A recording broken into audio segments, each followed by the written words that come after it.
Hello, everyone, and welcome to Horse Center. I'm Wild Jamie, and with me is the spectacular Swiss Army Sean, my favorite co-host. And our guest tonight is the multiple stakes winning Apprentice Jockey. I mean, how often do you hear that phrase? Never. Hannah Leahey, welcome to the show. Thank you so much. I'm so happy to be here. Thank you for having me again. I know. I was about to say you are a repeat guest. Those are our very favorite guests. We love someone who's game enough to come on more than once, so we appreciate that. Absolutely. I'm so happy to be here. It's crazy. I feel like every time that I'm here on the show, it's like such a turning point in my career. Last time I was on here, I was moving across the country to be at a different track, and now I'm here not racing currently, which is like another huge turning point in a jockey's career, but it is what it is. Absolutely. I was just going to say the last time you were here, you were making that huge move. And Sean and I were discussing earlier in the week, like, it's kind of crazy timing. We can't ask you like, oh, what horse do you like tomorrow, et cetera, stuff we like to ask. But it is really good to bring the perspective of someone who is currently out due to an injury, because it's something that jockeys have to deal with continuously. I mean, you see people up and down all the time in this business. They're out for a week, they're out for 4 weeks, they're out for 6 months. It's just part of the game. And as you were saying right before we went live, it separates the men from the boys. You know, some people, when they get injured, they realize this isn't really for me. I want something more stable and secure and not dangerous. And then some people are like, I can't wait to get back out there. So tell us a little bit about your mindset now that you are recovering from an injury. So I'm going to try and make a long story short. I've been riding horses out of the womb, pretty much. I've never been hurt before. When I rode eventers, I'd never been seriously hurt. I galloped for about 3 years before I started riding races, had never been hurt galloping, and throughout my short jockey career, had not been hurt until recently.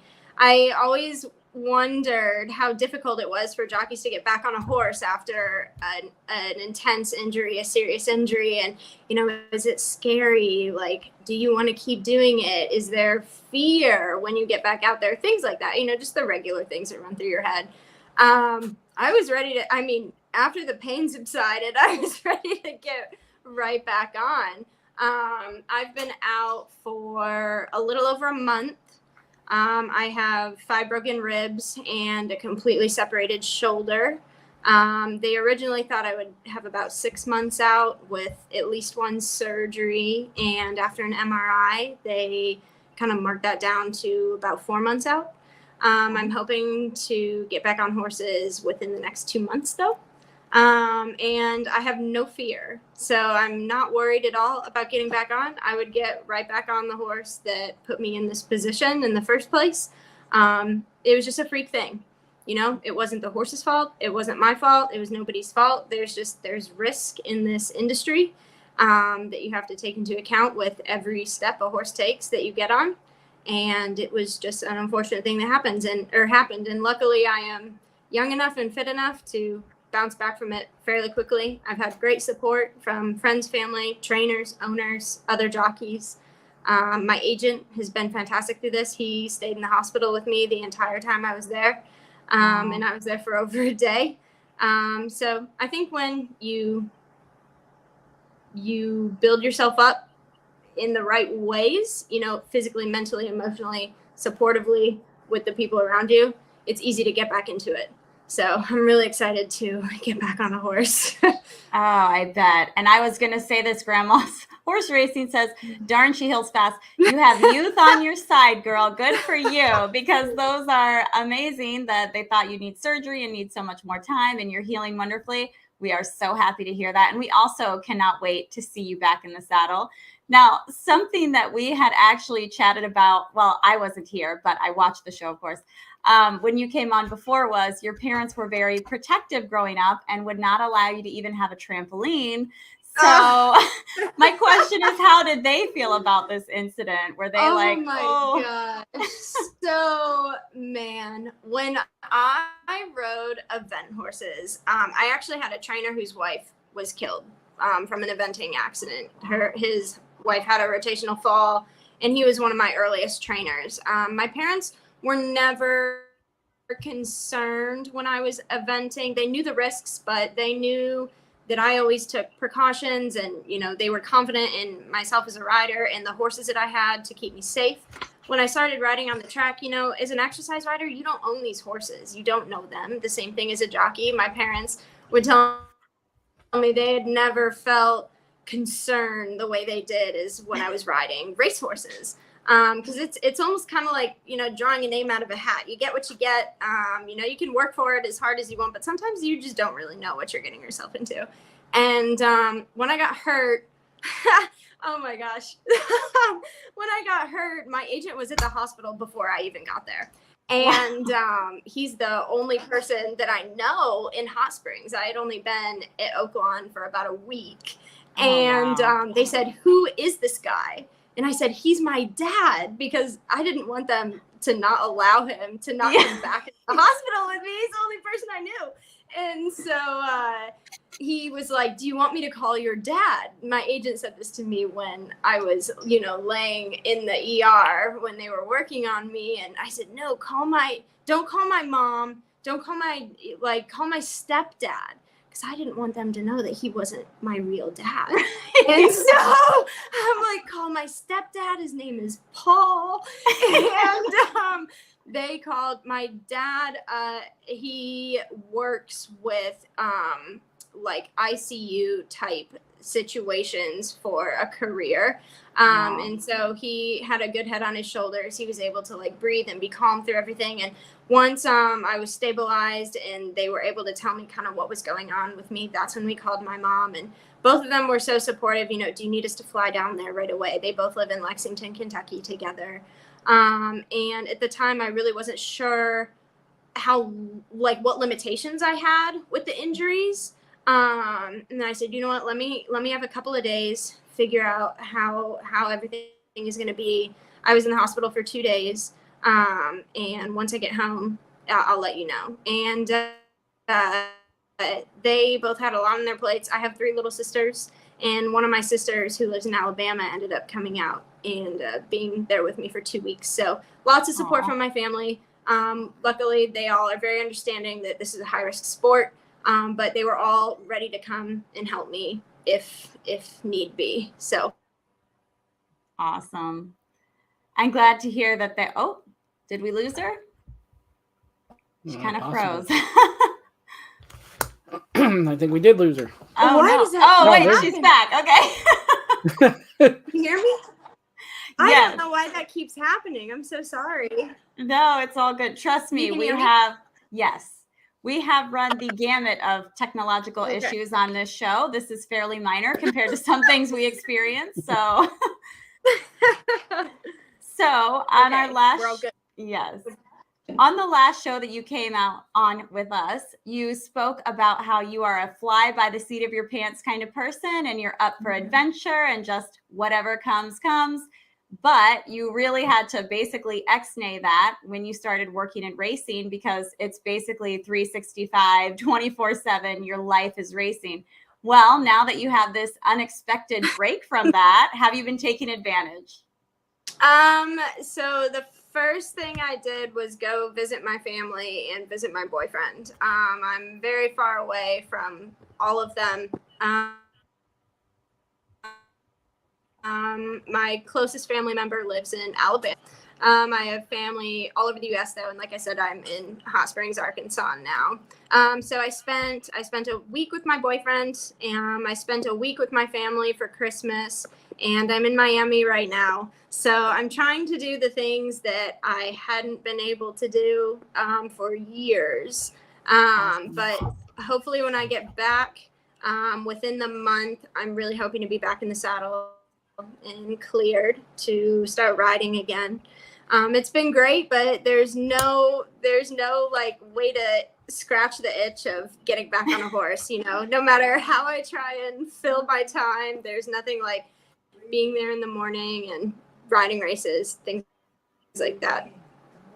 Absolutely. Well, let's move on to a little happier topic other than this injury that you've been dealing with, and that is at the top of the show. I mentioned that you're a multiple stakes winning jockey. I mean, tell us about that, about, you've been really traveling the country, just, here, there, and everywhere, winning some awesome races. I mean, what have been your best moments in racing in the short time you've been working here?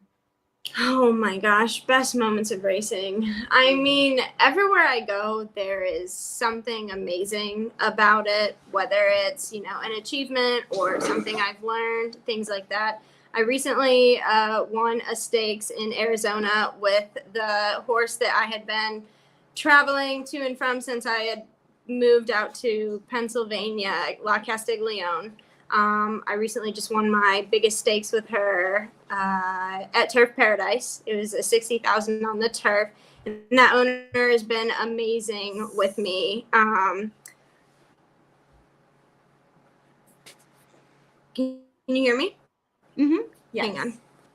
It said that I lost my Wi-Fi. Okay. Oh. I actually just got off the phone with him right before I jumped onto this interview. Penn was great. That was the first time I had a legitimate agent.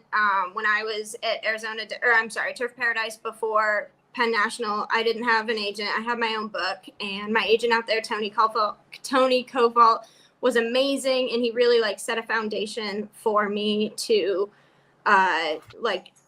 know what a jockey agent relationship should be, what to expect. He really helped me, coach me through things like that. I freelanced before I was riding races, and it's all on your own. So to be kind of in a duo with somebody was something that I really needed to learn. He helped me with that. My agent now, Jay, is amazing, and Tony really helped me to have a foundation to know how to have that kind of relationship. Oaklawn is going to be amazing once I do start riding. I can't wait. My agent has a lot of faith in me. I have a lot of faith in myself. And it'll only go up from here. So, I mean, okay, so to go back to your question, sorry, it's just okay. My fondest memories are my first race was amazing. I had a trainer in California that set me up with the mount out in Phoenix. He gave me a lot of business as a freelancer, had a lot of faith in me as a rider, and I lost by this much. In my very first race. That was something I'll never forget. My first win, 2 mounts later, to come back and win by that much.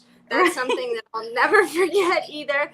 I mean, not many people come 11 lengths off the pace to win at 5 furlongs, so that was amazing. All the stakes wins. I think I've won 3, maybe 4 now. My most recent one being my biggest. All the traveling that I've done, I'll never forget. There's nowhere that I won't go to ride a race. It doesn't matter how much of a long shot the horse is. If I can get there in enough time, I'll ride. Now being at Oaklawn, it was my goal once I decided to become a jockey to ride at Oaklawn. Everybody wants to be able to ride at Oaklawn, and to be here with such a badass agent. To be honest, I love Jay. He's been so great. It's only going to get better. This is just a bleep in the road right now. What doesn't kill you makes you stronger in a way. And there's going to be many, many amazing, very fond memories that I will have in the future. Awesome. And Sean, I'm going to let you jump in. I just have one more question. I'm sorry. But you really have had so many interesting things happen to you in such a short amount of time. You also were in a dead heat. Very rare. Oh my gosh, I was. Rob Johnson. My question is, did you think that you won, or were you like, I have no idea? Because Pablo was on recently and he said, I always know when I win. I don't care how close it is. I mean, how did you feel after that? Were you like, oh yeah, we got this, or no clue? I thought we had won. Okay. I still think we won. I think I remember that race too. It looked like you won. Yeah. I still think we won. I guess it depends on the camera angle that you see. But I think I won. I rewatched that race in slow-mo, zoomed into the max so many times. But luckily I came back and won on that filly. And I Awesome. did very well for that trainer. I didn't ride for that trainer at all at the beginning of my Penn career, and then towards the end, I won like 3 or 4 races for him out of maybe 5 mounts. Awesome. So we did very, very well together. He was very good to me. The jockeys in the room are great. I remember after that race, we were all kind of messing around with each other. You didn't win. No, you won. No, you didn't.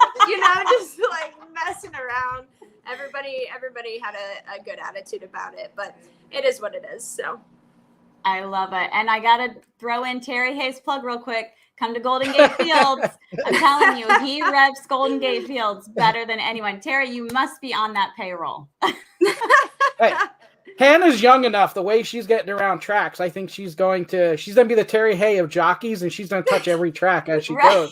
I would love to. I'm not kidding you. If I could go to every single track and ride at least one race, I absolutely would. I'm telling you, if they ask me to go to freaking Thailand right now, I'd do it. So there's nowhere I won't go. I was such a gypsy heart before I started riding races, and it hasn't been the way that I thought I would travel the country. But sometimes things unfold the way you would have never thought. And this has been such a cool way for me to be able to see coast to coast. I mean, in less than a year of riding races, I've been from California to Pennsylvania to Florida, and that's just crazy. I never thought it would be like that. Well, let's start there. Let's start with your Penn National experience. Talk a little bit about that. And to be honest, I mean, we had to talk about the cold, which you got out of there probably just in time because we're getting the cold. Also, I hear, you have such an upbeat personality. I hear the jockey room in Penn National may be a little boring. So talk about that a little bit. The jockeys at Penn National, what? You cut out just a little bit. The jockey room in Penn National might be a little boring compared to other jockey rooms. Oh, man, I don't know about that. Well, the guys and girls are usually separated a lot too, so. Yeah, that's true. Yes. That's true. It was 150% a different experience from being at Turf Paradise, or even Santa Anita, because, myself, Jessica Pfeiffer, Emily Ellingwood, we were at Santa Anita, but I wasn't riding very often there. And a lot of the times when I was there, they were not at Santa Anita. Well, then when I went to Turf Paradise, there were 6 or 7 of us girls. Wow. And the room was half the size of the room at Santa Anita with twice the amount of girls. And so we were always in there having a blast. And it was great, but I was so immature and brand new in my career. It was almost a little bit difficult for me to have that many people in the room because, I want to go in there and focus, and I'm reading the crap out of my form and, this, that, and the other. And then when I got to Penn, I was the only girl. And so it was great to have an entire room to myself. And as David Cora was a huge help in my career at Penn National. I was on the Equicizer with him a lot. He really took me under his wing. One of the first things I did when I was there was ask my agent, who is going to help me further my career the most? He said, you need to talk to David Cora. So I talked to him. I'm pretty sure still at this point in time, he's the winningest jockey there. I could be mistaken, but I'm nearly positive that he is. He helped me so much. And so getting to know him, I was able to get to know a lot of the other jockeys there fairly quickly. And it was great. They have a bunch of, they have the ping pong table in there. They have all the TVs with all the other races going on. So if I needed to sit down, really focus on my races, I could be in the room by myself the entire time. But then, if I was riding in the first and then not again till the 8th, I didn't have to get in the box. I could go over to the ping pong table or, hang out in where we weigh and mess around with the guys or, get their input on races I had ridden, or we had a great time. So it was a lot of fun. I really did love Pennsylvania. It was a stepping stone that I seriously needed in my career to continue moving forward.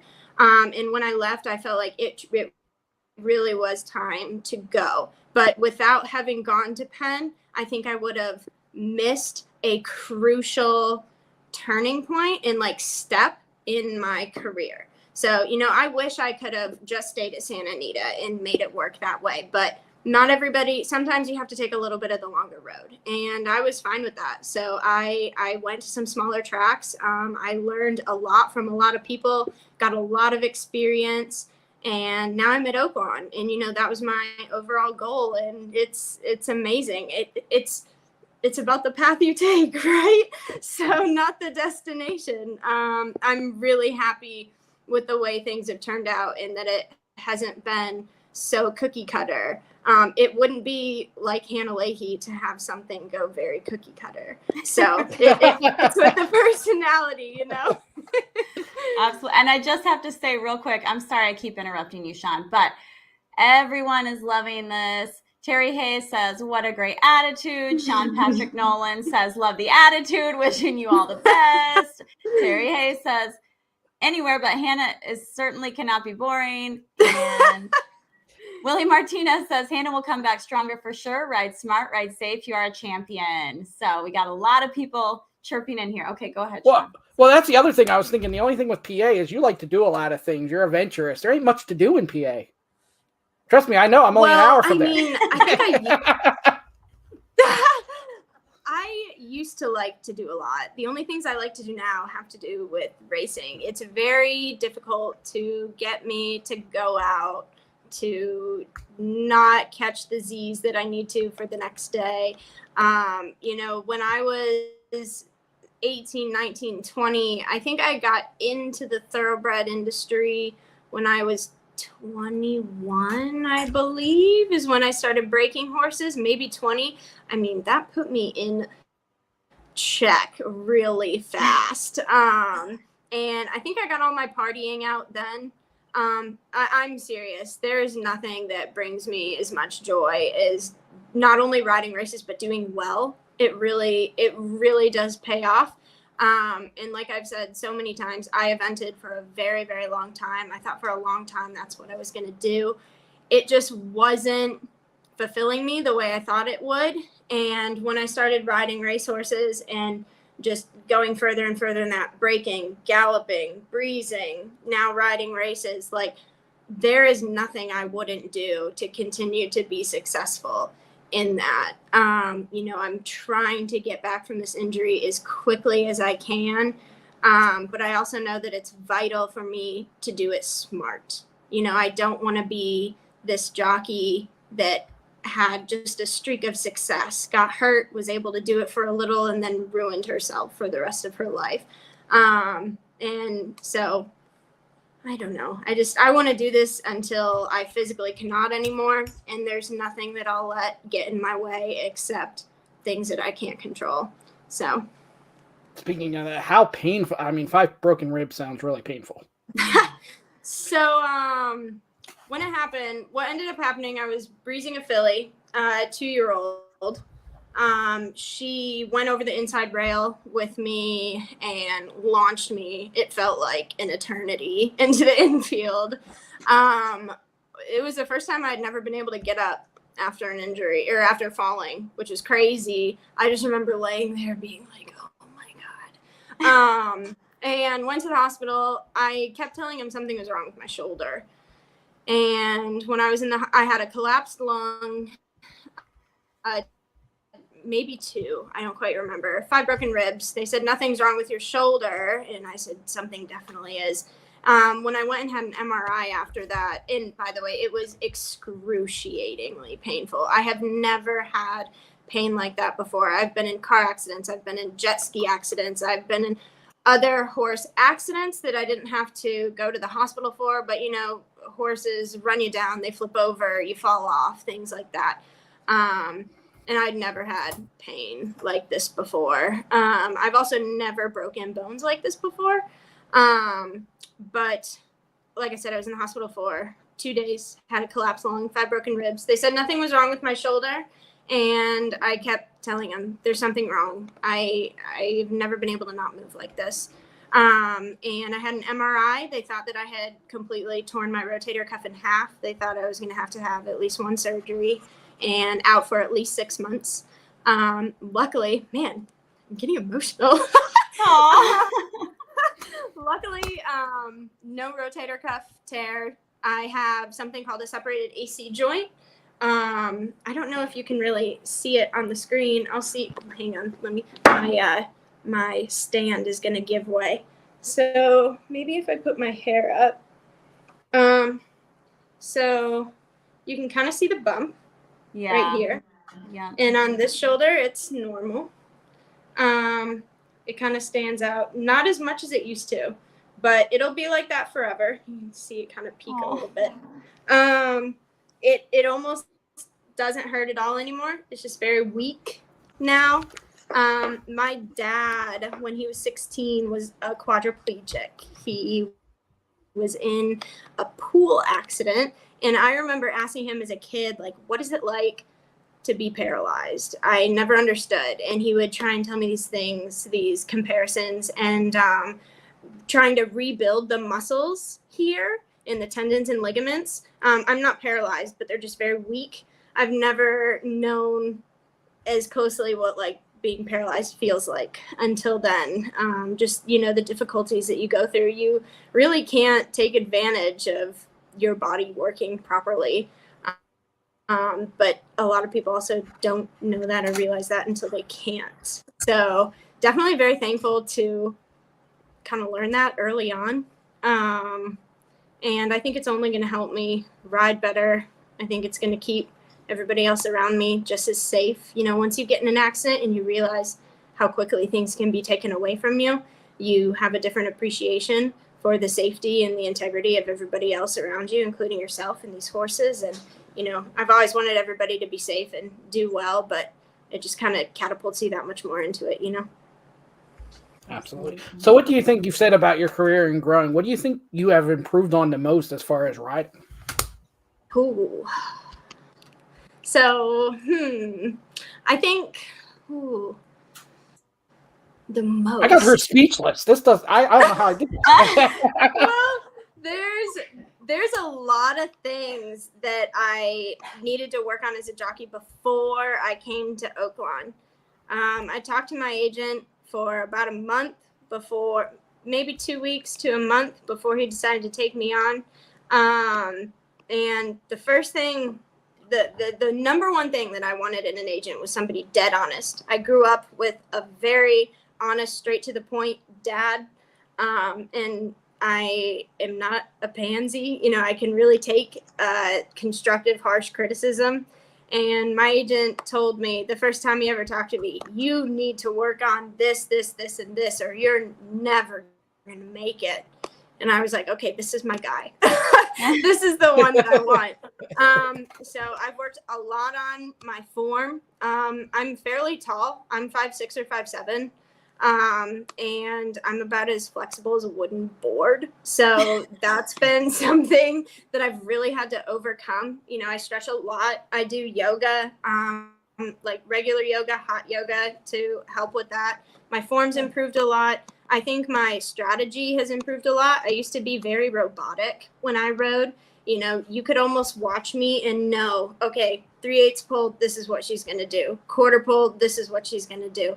So rather than just falling into a rhythm with a race, I have started to fall into a rhythm with the horse, if that makes sense. And what else have I really improved on? Being able to keep my weight down. It's tough as a bug. It really is. I think I'm definitely much more of an introverted person than I used to be. Being a jockey forces you to get out there and talk to people and be able to sell yourself. And, you know, why should I ride you? Well, this is why. That my people skills has improved drastically. My ability to move quickly out of state has improved drastically. Your packing skills. Right, my packing skills. Everything, really, truly everything. I mean, it's really made me grow up so much and just shaped me into being an adult, like being able to go after things that I want. You know, this is how I need to set myself up for the future, whether it's as an adult, as a rider. There's so many things. So it's been fantastic. So wait, you didn't have people skills before? I know. I find that hard to believe. Yeah. I think I had people skills that were good maybe for an 18-year-old. I'm 27 now. And you can get away with like your 18-year-old things as an 18-year-old. But you grow up. I didn't finish college. Not that really has anything to do with your people skills, but you know, sometimes there are some mental blocks that you tell yourself, well, I might not be up to par with the rest of these people. And, you know, you put yourself out there, you talk to people, you learn how to grow from the things that are difficult for you. Especially being somebody new in the industry and not having parents or family or anything to help you in that, being able to reach out and ask for help when you've never really had to before, that makes you grow. And so in that sense, I've really gained people skills, and I've learned so much in this industry through people that I never thought I would ask for help, you know? Like I never thought I would be on this show twice as an apprentice talking with you guys. That's amazing. Both of you are so great and knowledgeable, and you're doing this great show that you just went out on a limb to go out and do. And I don't know. Thanks. You just became our really favorite guest. It's really, really cool. And yeah, I'm happy to be here with you guys and be able to support you. You know, it kind of makes me reflect on myself a bit. You know, I'm out here doing something not solo, but that people have never done before, and people around me have never done. And you guys are jumping in this head first, making it your career. And it's just, I feel the same. And Grandma Horse Racing says you've also learned to tuck and roll. Yeah, definitely. I mean, I think I need to learn the roll part a little better. This time I think I just like tuck and hit. Okay. A little different effect. Yeah. Well, what other... Oh. Uh-oh. Network interruption. That Wi-Fi really gave out that time. Yeah, I'm sure she'll be back. She's young. She knows how to operate the technology. Oh, yeah, I don't need to send no text messages or nothing on that. Right. We do have a bunch of comments. Ooh, oh my goodness. I don't know if I can keep up with all these. Oh, okay. So the Bomb One asked about trainers and jockeys at Penn National that really helped her, but she kind of already touched on that. She said David Cora was as far as jockey. Yeah. Terry Hay, broken ribs really hurt. I got 3 and it took me months to stop hurting and sleeping laying down. Yeah. And Grandma Horse Racing, can't sneeze without welling up in tears with broken ribs. Yeah, it sounds pretty bad. I can't imagine 1, let alone 5. Yeah, I haven't had any, but hey, you're back. I am so sorry. My iPad died. Oh, that's okay. See, and sometimes we'll have on, you know, people of a little bit older generation, and something will fail and they'll go out, and then that's it. Like, it's so hard to get them back on. I was like, she's young. She knows the technology. She'll be back. Yes, I'm so sorry. The one thing that nothing in life has been able to teach me how to do is keep my devices charged. So not racing, not life in general. I am constantly living on like 5%. So that's the one thing I need to work on.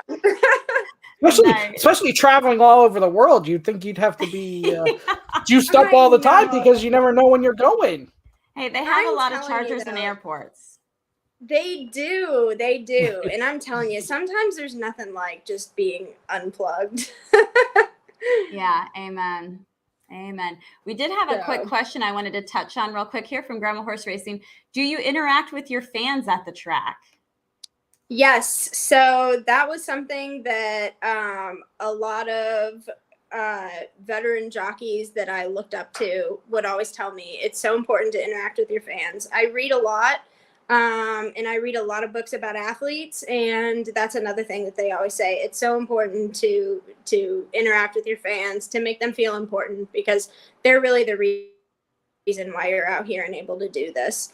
And I'm trying to think of some ways that I always interact with them. I try and be consistent on getting back to people in a mass way on social media. I'm not very active on social media. I try and put important things up on there, but I'm not the type to like tweet my sandwich or something. But I do try and get back to people on a mass scale saying thank you for your support. When I got injured, I mean, hundreds and hundreds of people reached out to me, and that is amazing. You know, as an athlete, it is so cool to know that you have hundreds of strangers that are keeping up with you, that want you to get better and want you to succeed, especially somebody new in the industry. Another thing that I do is I always keep an extra bag of goggles in my corner. And when fans want goggles, I go back and I give them goggles. If they want it signed, I'll sign it for them.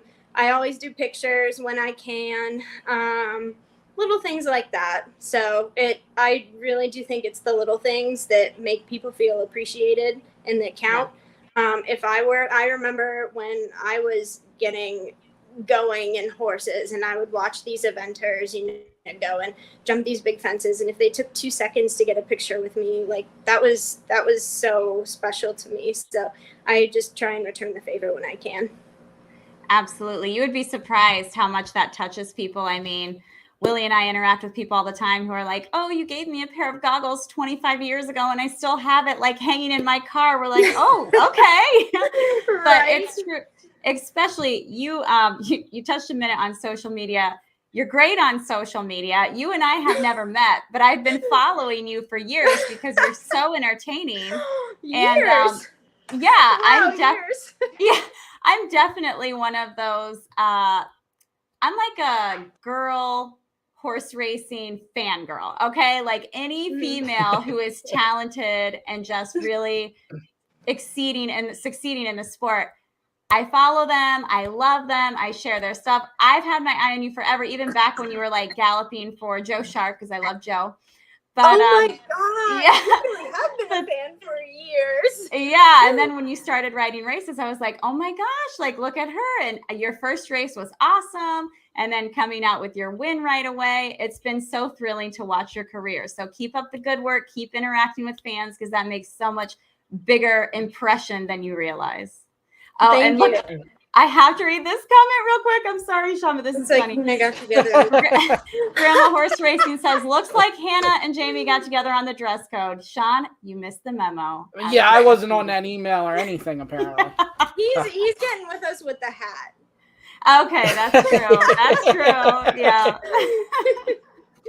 Wow. Oh my gosh, the Joe Sharp days. I swear, like that was seriously right at the beginning of my galloping career. Joe Sharp and Mike Maker took me under their wing and gave me so many horses to get on. I love the both of them to this day and cannot thank them enough for getting me started on this journey. So wow, that blows my mind. Was I on social media then? Jeez. Yeah, you were like testing out Pringles or chips and stuff. Yeah. So I was gonna bring that up too. I don't think we talked about this last time, and I discovered it after. What's with all these food reviews? And I haven't seen one in a while. So when's the next one coming out? Oh my gosh, ladies and gentlemen, I cannot tell you how many people have asked me to get back on the chip reviews. So they were epic.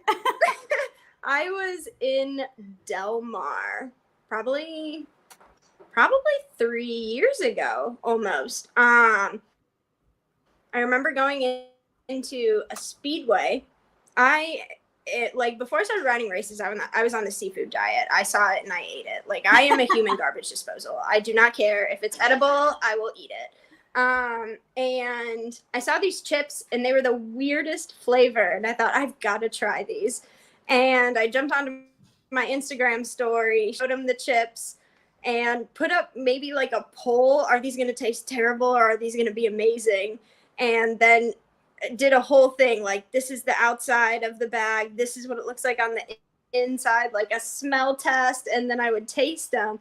I did that for probably 100 different things. And then when I started riding races, I had to stop because weight is a huge factor for me. And I haven't done them since I started riding. My parents even were asking me at Christmas, when are you going to start doing the chip reviews again? So, you know what? Since we've just been talking about like ways to make your fans happy, I'm going to make it my mission to be able to do these chip reviews again for people. And I'll do everything. I did chips, candy, chocolate, like bread. I mean, anything. If it's something kind of obscure and unusual, I will review it and do it. So if you have any suggestions, let me know. Maybe you can do like rice cakes or seaweed. I don't know. I've done both. I swear. So I'm sure we could add that to a Horse Racing Today feature and have you do it right here. You know what? I will find something. I swear. The next thing that I find that's interesting, or the next like request I get, I'll shoot it to you guys. It's right here. Stayman's chips are the best. Okay. Never heard of these. Is that a flavor or a brand? I couldn't tell you. I don't know. I couldn't tell you either. I feel like it's a brand. I'll have to put some more research into it. But the next request that I get, I will tell you guys. And if you want to do it live, I'll do it live. If you want me to record it and send it to you, I absolutely will. I love it. So what have you learned about Oaklawn going into starting to ride there?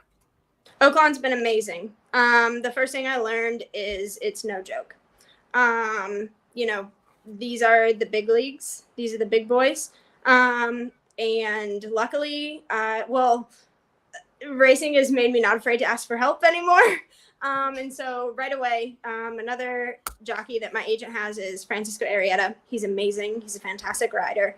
Right away, I told him, can you help me?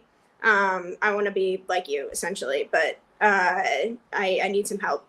And I started getting on the Equicizer with him right away. He helped me a lot. Obviously, when I got hurt, I had to put a little bit of a pause in that. I'm hoping to be able to get back on soon. Another thing I learned is there are a lot of trainers out there that I don't know. I thought I was going to know a lot of people, having galloped and started just my racetrack career in Kentucky. But, you know, you can never have a network that's big enough, no matter what industry you're in. Doesn't matter if you're a jockey, doesn't matter if you're free, if you're in an office job, you can never have a network that is big enough. So constantly be expanding your network. Everybody can help you, whether it's something that you learn you want to do or something you learn that you don't want to do. Another thing that I've learned is it's very interesting to be at a track without turf. But that goes along with, you can never be cultured enough as a jockey in surfaces. You know, every single track is different. I obviously haven't been able to ride races on the Oaklawn track yet, but even just working horses in the morning, you learn so much riding at different tracks, which is just another reason why there's nowhere that I won't go. There's something very comforting in riding in the same track all the time. You know it very well, but you're only going to make yourself better if you get out there and ride in different places, different tracks, different climates, different altitudes, you know, everything. Everything's going to make you better if you put yourself out there and risk failing, but decide to prosper. So that's what I've learned so far. Also, I learned that it's freaking cold in Arkansas, but it's not as cold as Pennsylvania. So that's pretty cool. The only good thing about this injury is that I haven't had to ride in the cold. Yeah. But you know, you can never stop learning. There's always something.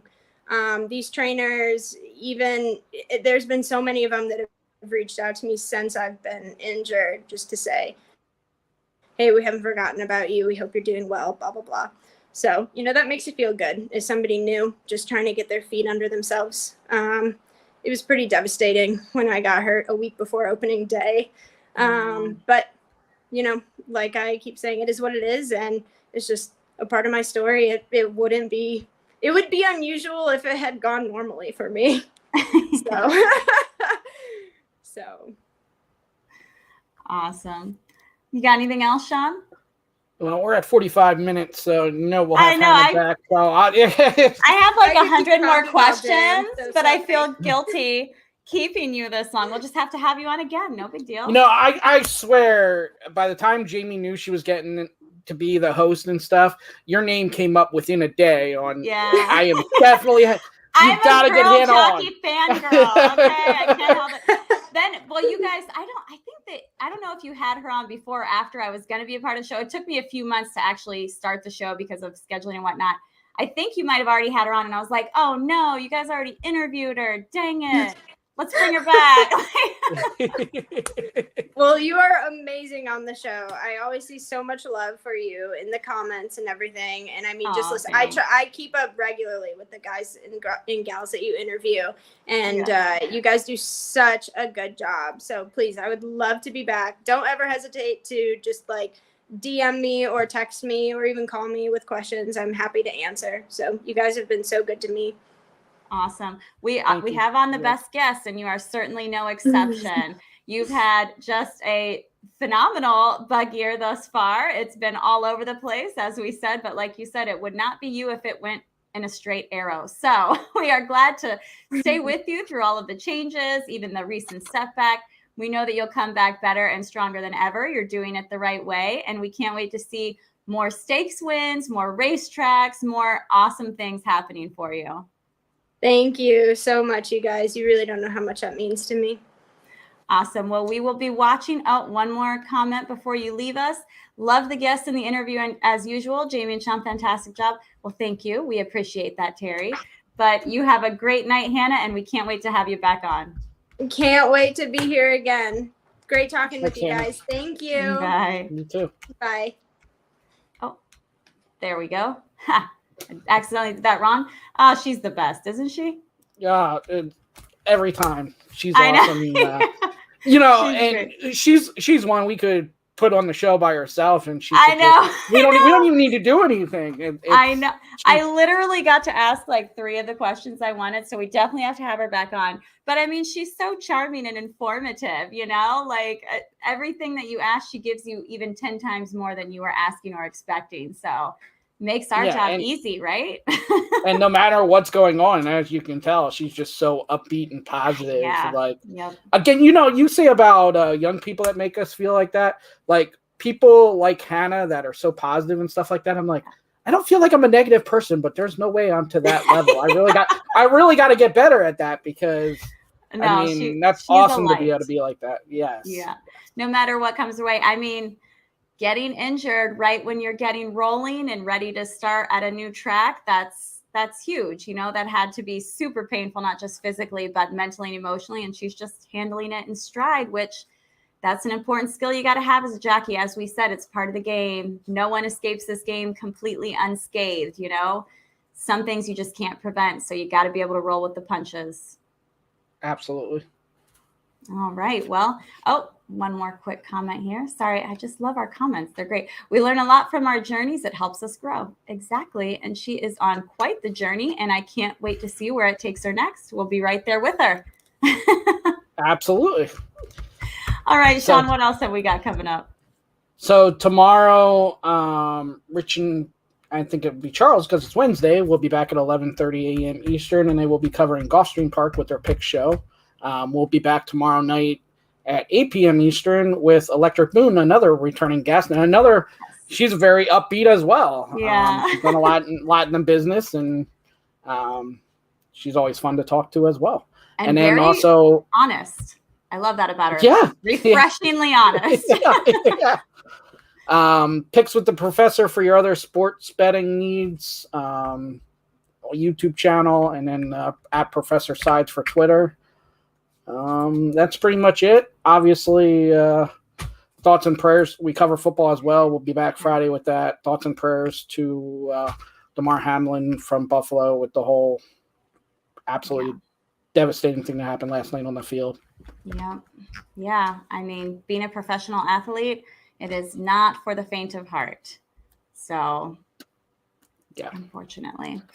All right. Well, that brings us wire to wire on Horse Center tonight. And my apologies. Last night, I forgot our famous tagline. But in my defense, I hadn't slept for like 2 days. So today I'm well rested and refreshed. So don't forget to follow us, subscribe, like, share, all the good stuff that helps us out, which helps you out, because that means we can bring you more great content. And I guess that's it. No matter what you do, we hope that we will see you in the Winner circle. winner's circle.